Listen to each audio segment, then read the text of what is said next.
We're making choux pastry. Choux pastry is a French style pastry that's used for making profiteroles, eclairs and croquembouche. It has just 4 ingredients. We've got 440 mils of hot water. We've got 440 grams of fresh eggs, so the same amount of water and egg. Then we've got 300 grams of plain flour, and we've got 200 grams of unsalted butter. To make this fast, we're going to start with just hot water that you've heated up on the stove, and add your butter.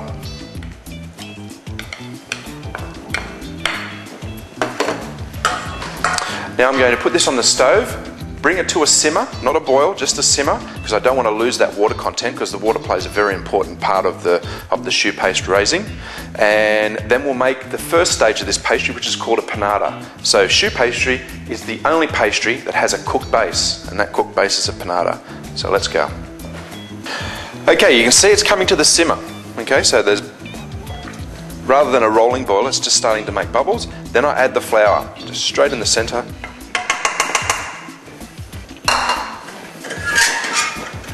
And now I just stir that flour in,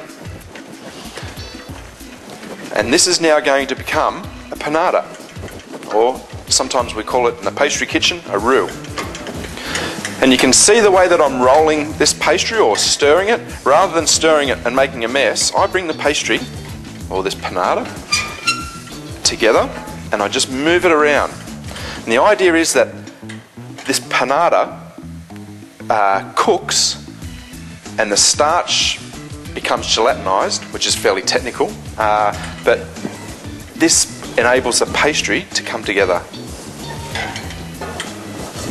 What I look for, there's 2 things that I look for. One is time, and one is what's happening inside the pot. So this should take no more, once you've added the flour, this should take no more than 2 minutes. And the thing that I look for in the pot is that this panada will become shiny, and it will start to actually grab on the bottom.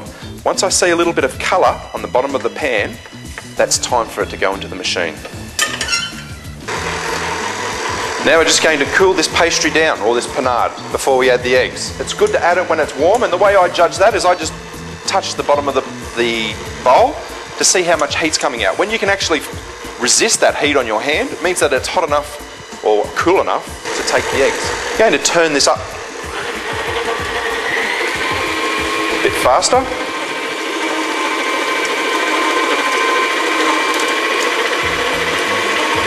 Just adding the eggs one by one. What I'm looking for here is that once the egg becomes mixed into the dough, it becomes tight, then it becomes liquid again. Once it becomes tight, I add another bit of egg.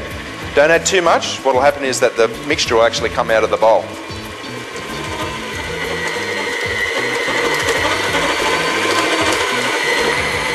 Okay, now I've got the right quantity of liquid in there, and now I want to test. This is this trick that I mentioned to you. So let's just have a look at this pastry. So the one thing that I can see is that it's very shiny, and it must be shiny.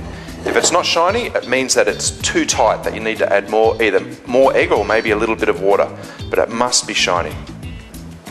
I'm also going to give it a good stir, make sure that there's no ingredients sitting on the bottom. And what I do is like a drop test, and I just pick up some choux on my spoon, and what I do is I watch and see how long it takes to drop. Okay, so that's the technique. I'm just going to pick it up, and I'm going to count. 1, 2, 3, 4, 5, 6, 7. That's pretty good. Normally I would like to see that between 8 and 12. So all you need to do is just pick that choux up and then just count. Okay? And that looks great. Now we're going to pipe it. Okay, now we're up to the piping. So you can see the pastry is very easy to make. All I need now is some non-stick spray, 2 baking sheets, just a light spray.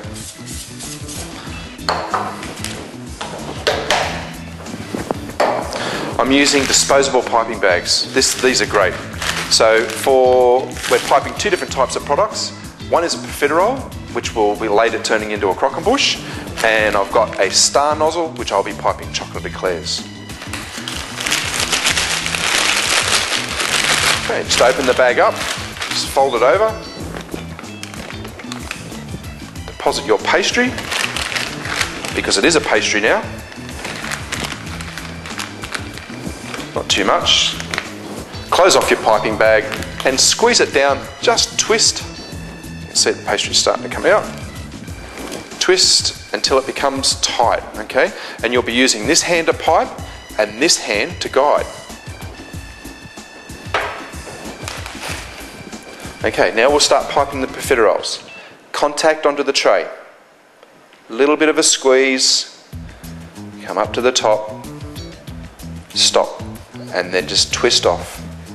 So just lightly squeeze. Then when you've got the right size, stop squeezing and you just twist off. It's just a circular motion. This way your profiteroles will look like profiteroles. Okay, stop squeezing and lift off. Okay, so now the piping's done. You can see that they're all nice and evenly spaced out. And this is important to let air flow in between these choux pastry profiteroles. A little bit of water, just a little sprinkle. This is going to create a little bit of extra steam so that we get maximum aeration out of these. Into a preheated oven, 220 degrees, so it's quite hot. I'm using a fan-forced oven, so you might need to play around with your oven at home. I'm going in very strong, and then I'm going to back off the temperature. So about 10 minutes at 220, and then I'll turn that temperature down to 180 just to dry these profiteroles out.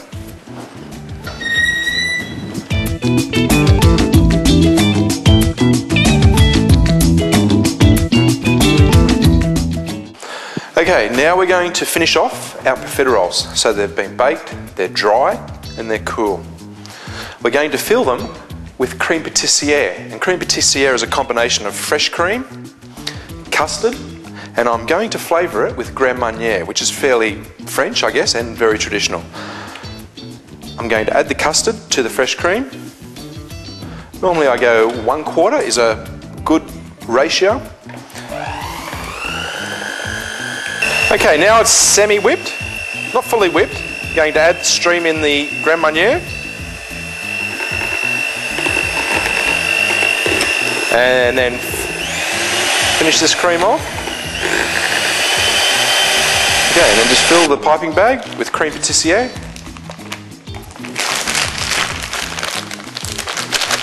Same technique as before, just squeeze it off. 3 profiteroles, just cut them in half.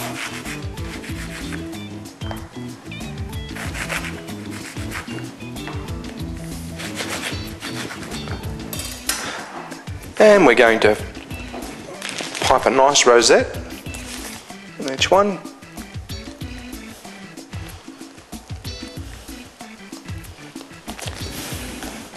Put their lids back on.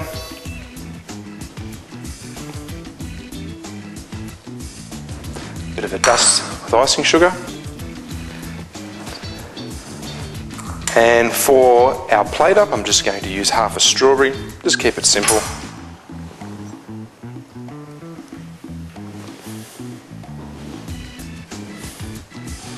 And there you have it, profiteroles filled with crème pâtissière. Bon appétit.